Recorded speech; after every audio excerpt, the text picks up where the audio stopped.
C'est une décision qui a défrayé la chronique depuis le 29 juin 2023 dernier.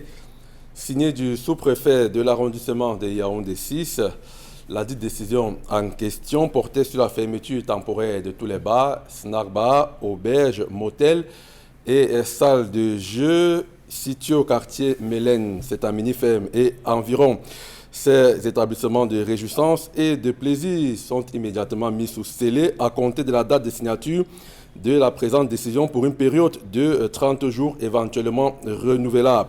Écrivait donc précisément Joseph Alain Etoundi, le sous-préfet de l'arrondissement de Yaoundé 6. L'autorité administrative justifiait cette action en ces termes: l'insécurité occasionnée par les dites structures et les cas d'agression enregistrés tout autour, les nuisances sonores orchestrées dans les 10 établissements, la fermeture tardive de ces établissements, l'atteinte à la pudeur des promoteurs de ces établissements.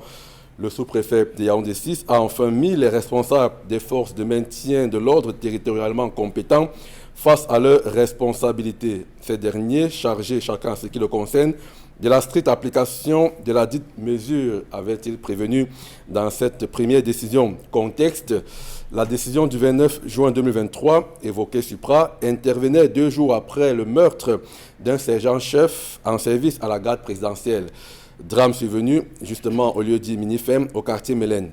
La décision de fermer bars, snack-bars, auberges, motels et autres salles de jeu serait donc une réponse à cette insécurité galopante qui a pris en otage ce quartier. Sauf que la décision du sous-préfet, que beaucoup jugent impopulaire, a suscité de vives polémiques.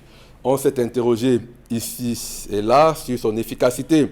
Comment comprendre que pour venir à bout d'un phénomène aussi grave qu'est l'insécurité, avec son lot d'agressions, de vols, de viols, de meurtres, on décide de fermer temporairement des débits de boissons? Qu'espérait-on avec cette décision? Que des hors-la-loi fassent des communiqués pour dire qu'ils mettent définitivement un terme à leur activité sordide? Que des agresseurs défilent tour à tour devant les autorités et déposent leurs armes? Que se serait-il passé durant les 30 jours de fermeture? Ces mesures cosmétiques des autorités locales qui s'apparentent à une fuite en avant, sinon à un aveu d'incompétence, inquiètent plus d'un.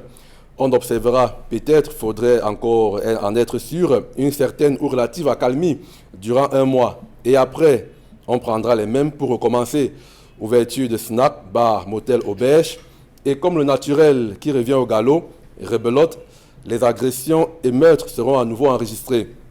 Car, faut-il bien le rappeler, pareilles mesures avaient déjà été prises par le passé, à Yaoundé comme à Douala ou encore dans d'autres villes du Cameroun ces dernières années.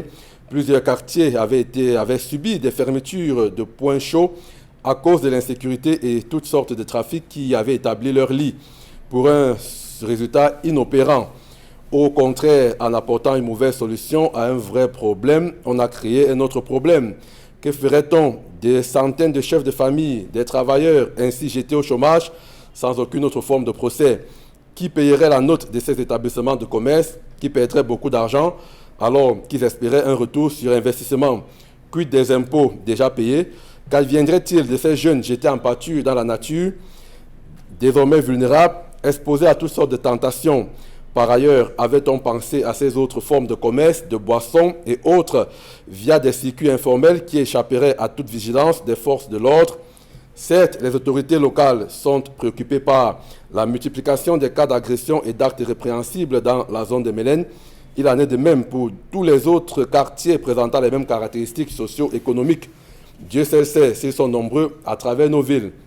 Ces quartiers chauds, avec les nombreux bars, auberges, salles de jeux et boîtes de nuit, la lutte contre l'insécurité dans ces zones à risque devrait être un combat de tous les instants et non seulement intervenir quand un compatriote y a perdu la vie.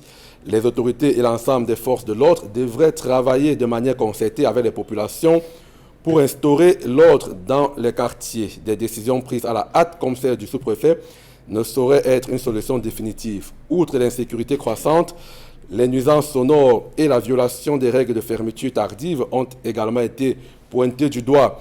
Il faudrait même déjà faire appliquer la réglementation en vigueur dans ce secteur.